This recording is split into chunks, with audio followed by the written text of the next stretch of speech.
When I was 28 years old, I married an ambitious man, and we started a business together. However, once the company took off, my husband began cheating on me with a younger woman, eventually trapping me into a divorce. With the help of my sister, a magazine journalist, I resolved to fight back against my ex-husband and reclaim the company. My name is Miriam, and I married Henry, who is 2 years younger than me when I was 28. We divorced when I was 38, 2 years ago. I am now 40 years old and have no children. Henry, my ex-husband, was ambitious from the moment we met. I liked how he talked about his dreams, and I wanted to be by his side, chasing them with him. Looking back now, I realize I didn't have a discerning eye for men. He told me he wanted to start his own company and become a CEO someday. Shortly after we got married, he started a delivery service where people paid to receive organic veggies. He learned a lot about running a business from seminars and meetups with other entrepreneurs. Since more people wanted things delivered and cared about being eco-friendly and sustainable, we were able to start our business strong and keep growing steadily. It's a great idea that makes both farmers and customers happy. Farmers can sell their oddly shaped fruits and veggies instead of throwing them away, and customers get them at a cheap price. I think Americans can learn to waste less. In the United States, among Native Americans, there's a long tradition of utilizing every part of the buffalo, not just the meat, but also the hide, bones, and organs. In many other countries, animals like buffaloes were mainly hunted for meat, and the rest was left unused. But I don't think we should blame the US as a whole for its environmental practices now. This is just something my sister, who works for a magazine, told me. But despite what people say, I still think many Americans are kind. When they hear about struggling farmers, a lot of them think, if I can help, why not? Even though it hurts to see dishonest people abusing kindness to commit fraud, I still believe that, at heart, most people are trustworthy and dependable. My sister, with her strong sense of justice, was furious about the increase in fraud that took advantage of people's kindness. So, I supported and assisted my husband, Henry's business. I traveled all over America, visiting farmers and listening to their stories. During that time, Henry truly seemed to want to be a bridge between farmers and consumers, and he became acquainted with farmers all over the country. I was happy to receive newly harvested corn and heartwarming thank you letters, and I also found fulfillment in my work. Since my husband and I couldn't have children, the company became like a child to me. We faced challenges, starting from scratch, but it grew steadily and brought joy to us as a couple. However, as the company grew and profits increased, our relationship as a couple began to falter. My husband started whining and dining excessively, sometimes coming home smelling strongly of expensive perfume. You want kids, right? You're 35, aren't you? I'm only 33, so maybe I should start over with a young woman in her 20s. When he came home drunk and said that, I was deeply hurt. And indeed, my husband started cheating with a younger woman. While outwardly portraying ourselves as a happy couple running a company, we eventually became nothing more than a facade of a married couple. I have a younger sister who works as a magazine journalist. Unlike me, who is more reserved, she is assertive and speaks her mind. Her name is Tammy. Just hurry up and get divorced already. It's not very nice to someone who's shared so many hardships with him like you, Miriam. You know, I really dislike men who, as soon as they become famous, dump their long-term girlfriends and marry younger women. I was told this the other day when we were having a meal together. Even though your hard work has helped the company succeed, does that mean he should leave just because you've had a bit of success?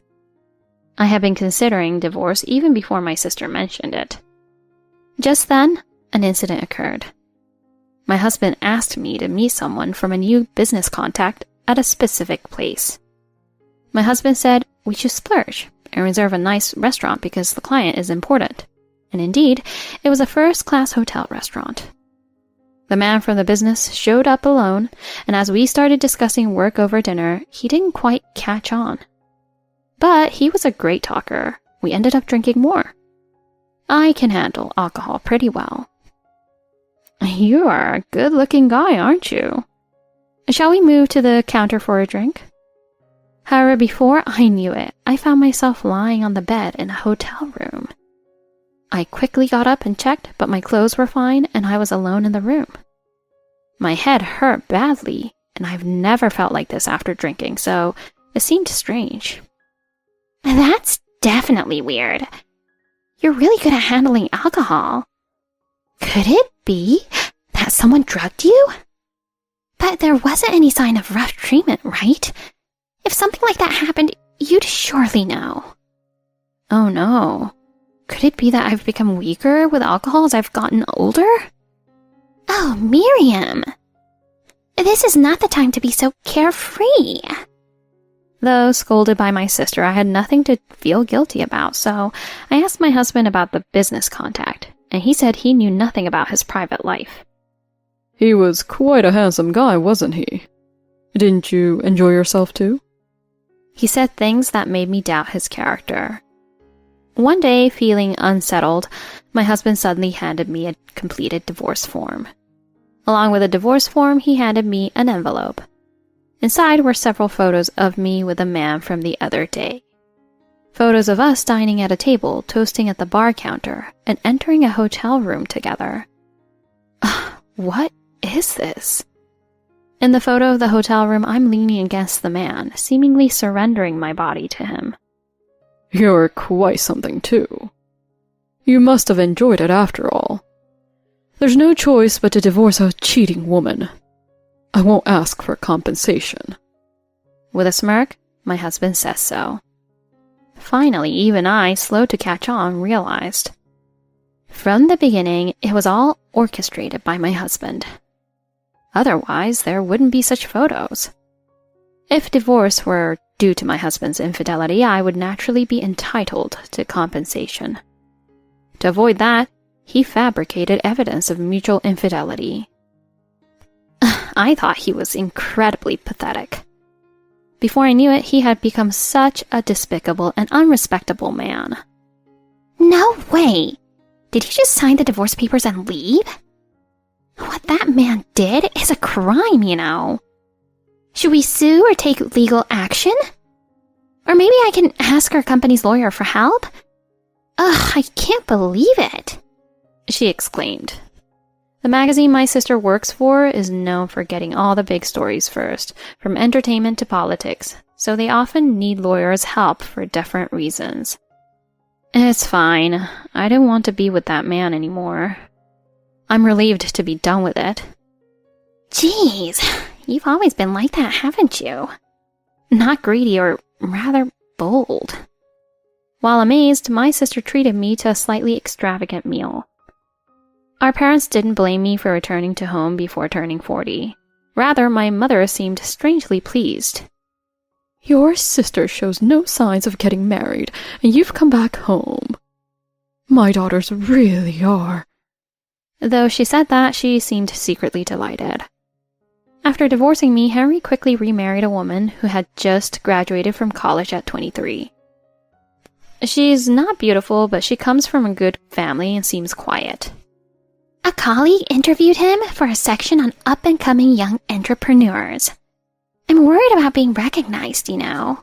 That guy looks good on the outside and talks smoothly, so it's easy to see how naive girls like her could fall for him, my sister said angrily. Lately, it seems he's started handling diet supplements and health foods, and his performance seems to be good. They're bombarding us with online ads left and right, but it all seems incredibly suspicious, you know. A diet supplement that helps you lose 5 kilograms in 10 days?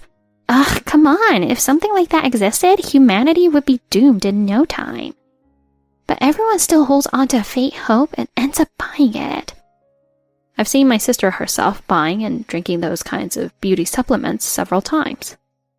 More importantly, sis, the organic vegetable delivery service that you and that guy initially launched has been getting some bad reviews lately. The number of 1-star reviews and negative reviews has increased. I've been concerned about that too. With my divorce came my withdrawal from the company's management, leaving me feeling helpless and frustrated. According to my sister, my ex-husband has been saying things like, "Organic vegetable delivery is like charity work. The profit margin is too small." Selling ineffective diet supplements on a subscription basis must indeed be easier. I wonder how the farmers we used to work with are faring. When I divorced and stepped away from the business, I sent farewell letters, and everyone seemed genuinely disappointed and concerned.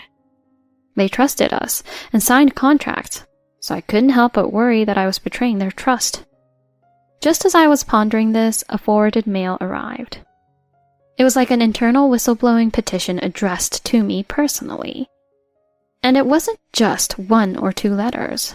It was over 20 letters, desperate messages from the farmers. Vegetables are living beings. They're influenced by weather conditions, and there can be differences in their quality. That's why we maintained close contact with the farmers to monitor the growing conditions of the vegetables.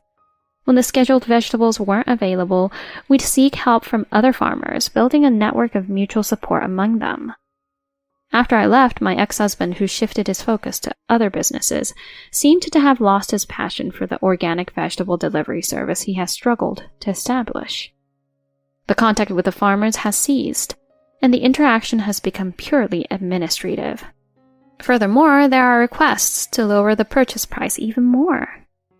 The quality management and customer service have deteriorated, leading to an increase in customers canceling their subscriptions. It was painful to realize that my divorce was causing inconvenience and hardship to so many people. Seeing the company I nurtured like my own child falling apart was unbearable. One day, feeling down, my sister took me shopping to cheer me up. After purchasing local specialties at a boutique showcasing regional products in New York, I encountered a familiar face as I left the store. It was my ex-husband. "Can't afford to go on a trip, so they're shopping here. The older sister who returned home and the broke old hag are quite pitiful. 2 women shopping together." Upon seeing us, my ex-husband smirked and sneered. Originally, my sister and my ex-husband disliked each other and had a bad relationship. My sister said, "If my older sister likes him, there's nothing to be done about it, but I never trusted that man from the beginning." She had disliked him from the beginning of our marriage, and my ex-husband, "She's a strong-willed and cheeky woman without charm," he said, despising my sister. "Oh my, you're so carefree, aren't you? I wonder if it's okay for you to leisurely shop around here like this. Is everything okay with your company?" Surprised by the sudden questions from my sister, my ex-husband seemed taken aback. "Huh?" "The company you started with my sister doesn't seem to be doing well, does it?" "Oh, that. Well, that company is done for. It wasn't making much profit anyway. There are plenty of businesses out there that can make money more efficiently." Henry's words were like a dagger to me, cutting deep. "By businesses that can make money more efficiently, do you mean those scam-like health food and supplement companies?" "What the hell? She's still rude. That's why she can't even get married." "You don't have to worry about me. I'll be just fine. You know the saying, the pen is mightier than the sword? At best, be nice while you still can." As my sister smirked defiantly, my ex-husband retorted, "Ugh, you're insufferable. You're just jealous because you're poor." With a shrug, he walked away. The following week, a special feature on my ex-husband's new business, selling supplements and health foods, was exposed on my sister's magazine's website. Luxury supplements and health foods. Suspicious products targeted at wealthy ladies. The truth behind them. Although the article didn't explicitly name names, it was clear to those in the know. It seems my ex-husband had ingratiated himself with wealthy ladies through his new young wife's connections, then sold his usual supplements and health foods, but in fancy packaging and at high prices. In response to the timing of the article, I took action. The company my ex-husband and I started was a privately held corporation, and I owned a small portion of the shares. Many of our shareholders were supportive farmers. I visited each of these farmers, explaining the situation and asking for their cooperation. They had believed in our initiative and invested in it, and they would benefit from its success. The concern about the current situation was undeniable. The trust that had been built up until then was significant. Most people gladly cooperated with me. As a result, my ex-husband was dismissed at the shareholders' meeting. Combined with the shares entrusted to me, I now held the majority of the company's shares, and there was an urgent need to recover from the rapid decline in performance. My ex-husband was swiftly ousted from the company. I became the new president. I'll gladly hand over a company like this. That's what my ex-husband said, but he seemed taken aback by the unexpected exposure from my sister's article. Being on the web, it had a wide reach.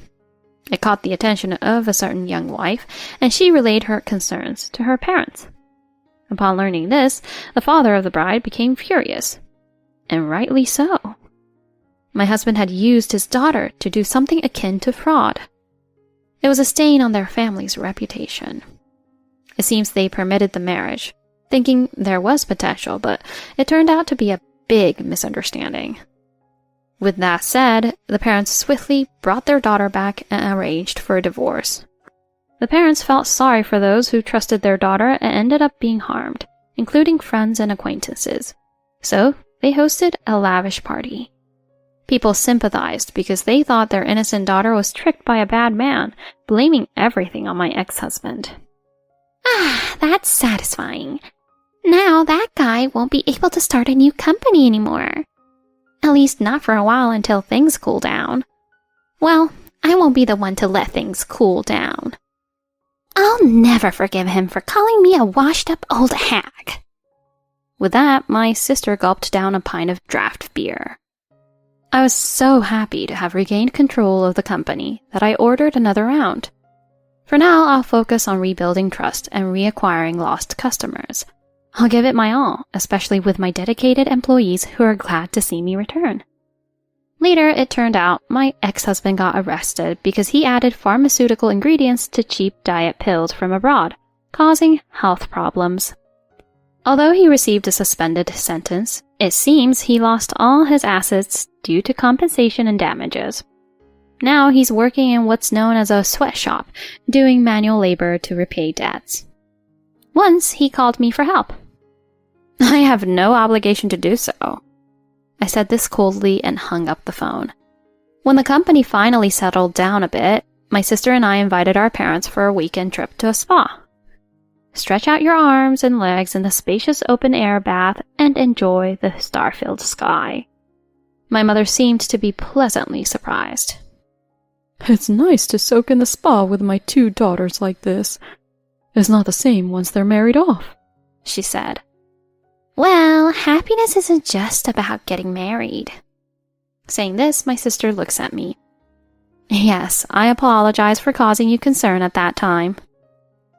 I apologized to both of them. Both Mom and my sister are smiling gently. I feel sorry for Dad. He's the only one in the men's bath area, my sister said. In return, I'll let the 2 daughters pour the drinks. After coming out of the bath, there was a fancy meal and tasty wine waiting.